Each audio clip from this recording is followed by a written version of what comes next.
first thing you do is you start reflecting on your past, and you start reflecting on where you come from. And more than anything else, Joe Dumars names 5 legends he hated the most. And trust me, one of them called him a complete traitor to everything the Bad Boys stood for. The man they called Joe Cool built a career on silence, respect, and that calm demeanor everyone loved. But here's what nobody talks about. That same silence created enemies. Deep, personal enemies. The kind of hatred that lasts decades. Teammates who thought he was too soft. Superstars who felt disrespected by his choices. Brothers who believed he abandoned them when it mattered most. And rivals who never forgave what he represented. Today, we're breaking down the 5 NBA legends Joe Dumars hated. And more importantly, the 5 who hated him right back. If you're vibing with this breakdown already, hit that hype button and give this video some hype, because this story goes deeper than you think. Number 5. Michael Jordan. Yeah, we're starting with the greatest of all time. Now, most people think Jordan and Dumars had nothing but respect for each other. And on the surface, that's true. Jordan famously said Dumars was the only defender he truly respected because Joe never trash-talked. Never said a word. Just played. But that respect, it came wrapped in the most intense competitive hatred you can imagine. This was what insiders call the Silent War, and it defined an entire era of basketball. From 1988 to 1990, the Detroit Pistons owned Michael Jordan. They beat him in the playoffs year after year using a defensive strategy called the Jordan rules. This wasn't just tough defense. This was calculated punishment, physical warfare designed to break Jordan's body and his mind.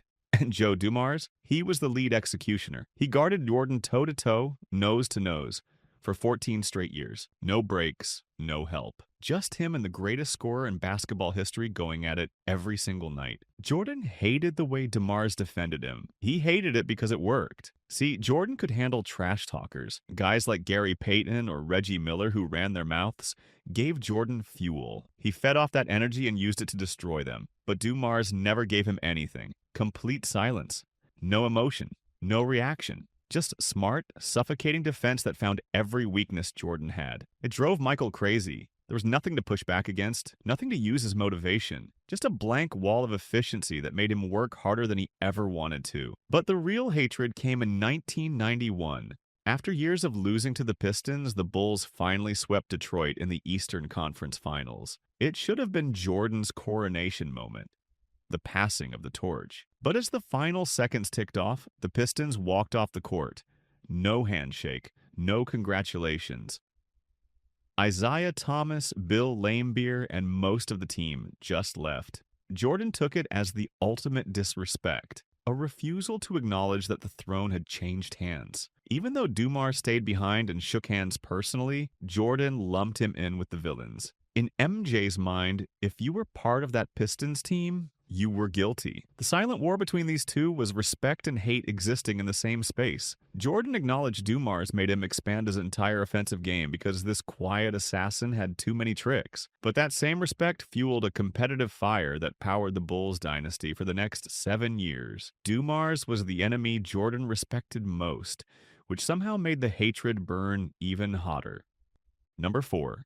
Scottie Pippen. If Jordan's hatred was born from respect, Pippen's was pure disgust. Scottie never gave Dumars a pass for anything. Not his sportsmanship, not his clean reputation, nothing. To Pippen, the entire Bad Boys era was a disgrace to basketball, and Dumars was guilty by association. Pippen has called that Pistons team classless more times than anyone can count. He revisited the grudge during the Last Dance documentary.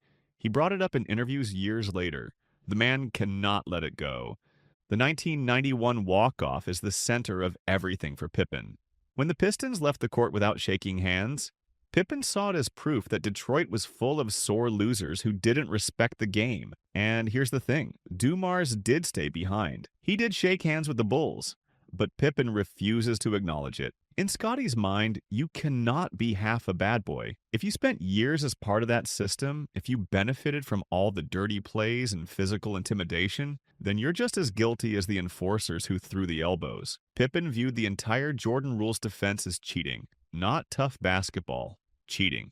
a rejection of skill in favor of violence. And Dumars wasn't just some innocent bystander, he was the primary perimeter defender in that scheme. The guy executing the rules on the floor, so when Pippen talks about the Pistons being fraudulent, he includes Dumars in that criticism. The handshake Dumars offered meant nothing to Scottie because the damage was already done. For years, Dumars played for a team that Pippen believed disrespected everything basketball should be. The frustration for Dumars was real. He did the right thing individually. He showed sportsmanship when his teammates didn't.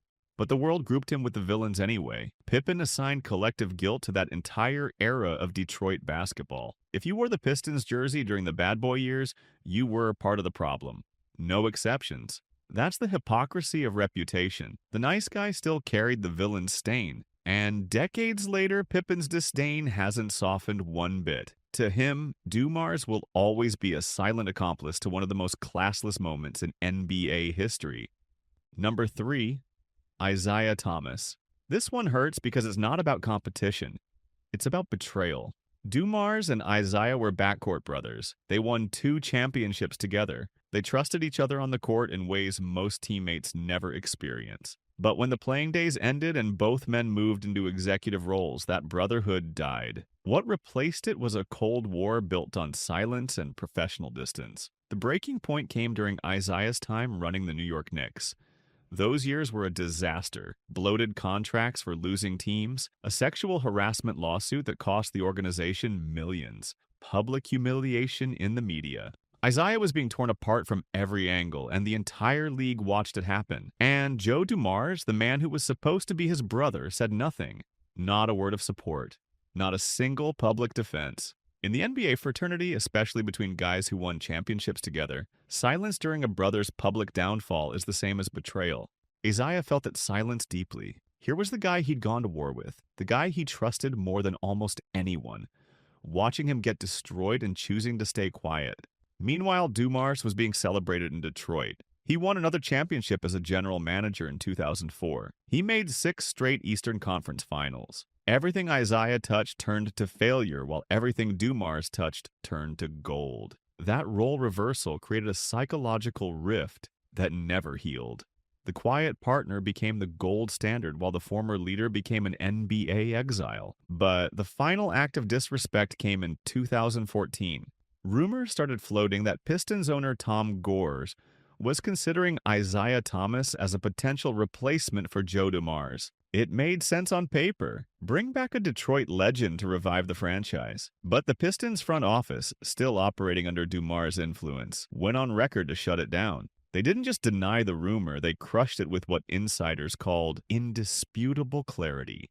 Isaiah Thomas was not a candidate for any job with the Pistons, period. That public rejection was the final nail in the coffin. The backcourt brothers who once shared championship glory were now so distant that Dumars' organization wouldn't even consider Isaiah for a job interview.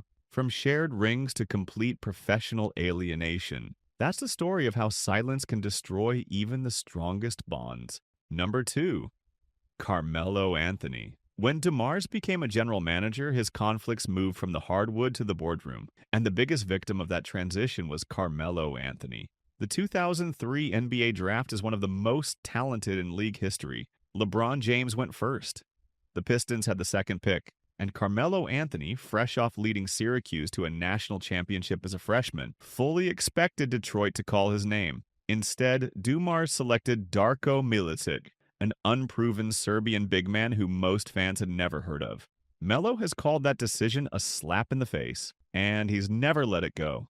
To Carmelo, this wasn't just a scouting mistake. It was a character judgment. The Pistons organization had reportedly led Anthony to believe they would pick him. So when Dumars pivoted to Milicic, the message was clear. You're not Detroit material. Melo had just proven himself as a winner at the highest level of college basketball. He was NBA ready, a scorer who could contribute immediately. But Dumars chose potential over production, a project over a proven star. And that choice told Melo everything he needed to know about how Dumars viewed his game and his personality. The disrespect cut even deeper because of what it cost. Anthony watched the Pistons win the championship in 2004 with a roster he could have been part of. He watched them dominate the Eastern Conference for years, and he knew that if Dumars had just made the obvious pick, He could have been collecting rings instead of fighting through playoff disappointments. The Darko decision altered the entire course of Melo's career. It deprived him of the chance to play with a championship-caliber team in his prime years, and it became the defining failure of Dumars' executive tenure. What makes this conflict so lasting is how Carmelo talks about it.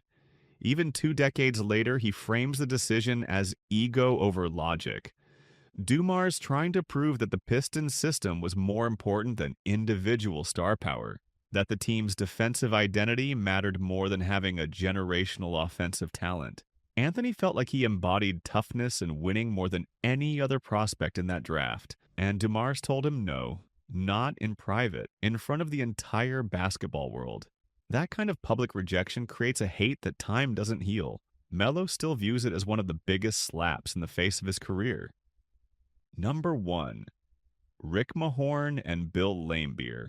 We're ending where it all began, inside the locker room of the bad boys themselves. See, everyone thinks the Pistons were this unified band of villains taking on the world. But that's not the whole story. There was internal conflict, deep resentment, and it was aimed directly at Joe Dumars.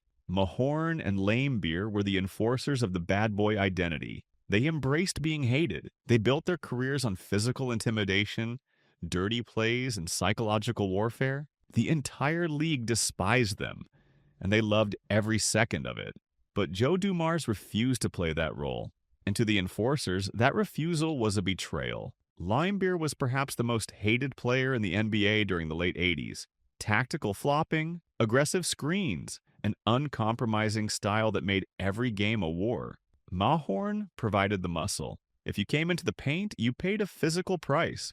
Together, they created an environment where the Pistons were the villains and everyone else was the victim. But Dumars didn't want any part of that image. He played clean. He stayed quiet. He shook hands with opponents after games, and the media celebrated him for it. They called him a class act, a gentleman in a den of thugs. That praise made Mahorn and Laimbeer furious, because every time the media complimented Dumars for his sportsmanship, it made them look worse. It created a contrast that hurt their reputation even more. Here's this nice guy on the same team, proving you didn't have to be dirty to win, which meant the enforcers were choosing to be villains. And in the hyper-adversarial culture of that Pistons locker room, being friendly with the enemy was seen as weakness. Reports from that era suggest that during the most heated playoff battles, Mahorn and Laimbeer felt genuine disrespect because Dumars wouldn't trash talk, wouldn't participate in the psychological games, wouldn't embrace the collective identity they were building.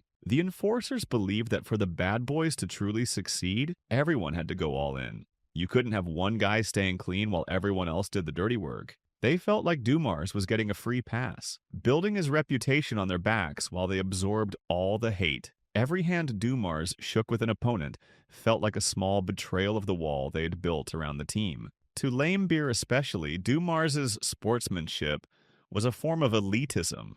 Like he was too good to get his hands dirty, even though he benefited from every cheap shot and hard foul his teammates delivered. The tension peaked between 1988 and 1991. The team won back-to-back championships, but the psychological toll of this internal division was real. When Rick Mahorn left in the expansion draft, it didn't ease Laimbeer's suspicions. If anything, it made them worse, because now Dumars' clean image was even more prominent, the contrast even sharper.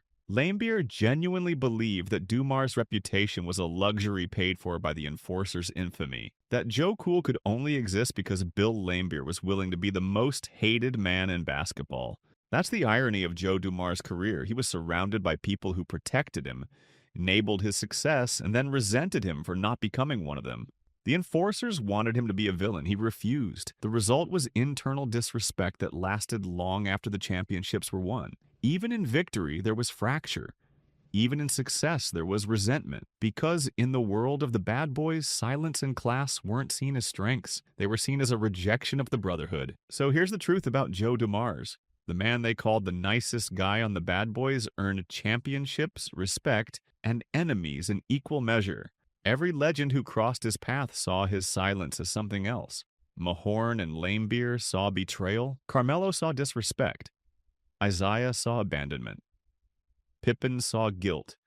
And Jordan saw the perfect enemy.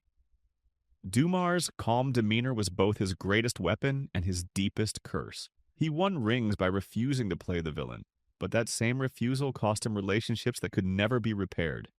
In the end, Joe Dumars proved that sometimes silence speaks louder than hate, and sometimes being the nice guy just means everyone finds a different reason to hold a grudge.